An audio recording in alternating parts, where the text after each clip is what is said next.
எடுத்த உடனே சென் கிளான் வில்லேஜ்னு ஒரு வில்லேஜை காட்டுறாங்க. அங்கே இருக்கிறவங்களாம் ரொம்ப பாதத்தில் இருக்காங்க.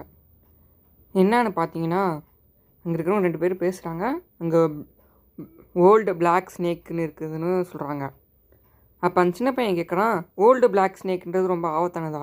உங்கள் அப்பாவும் சொல்கிறாரு, ஆமாம், ரீசெண்டாக 2 பேரும் சாகடிச்சிச்சு. அதுலேயும் ஒருத்தர் வேறு கல்டிவேட்டரான், அவ்வளோ ஸ்ட்ராங்கான பாம்பு அது.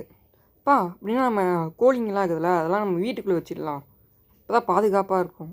இந்த ஓல்டு பிளாக் ஸ்னேக் வந்து எல்லா கோழிங்களும் தின்னுடுச்சுன்னா நம்மளுக்கு வியாபாரமே இருக்காது. ஆமாண்டா, நல்ல ஐடியா தான் கொடுத்தேன், நானும் பண்ணுறேன்.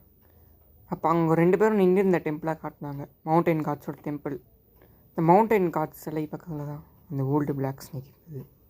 இந்த ஓல்டு பிளாக் ஸ்னேக்கும் சொல்லுது, நான் வந்து ஓல்டானவன் கிடையாது, எனக்கு மொத்தமே 3 வயசு தான் ஆகுது.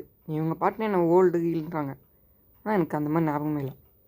அந்த 2 பேரும் நான் ஏன் கொண்டா பார்க்க பரிதாபமாக இருந்தது. அந்த அந்த பையனும் சொல்கிறான், எனக்கு ரொம்ப அழுகையாக இருக்குது, எனக்கு ரொம்ப கஷ்டமாக இருக்குதுன்னு.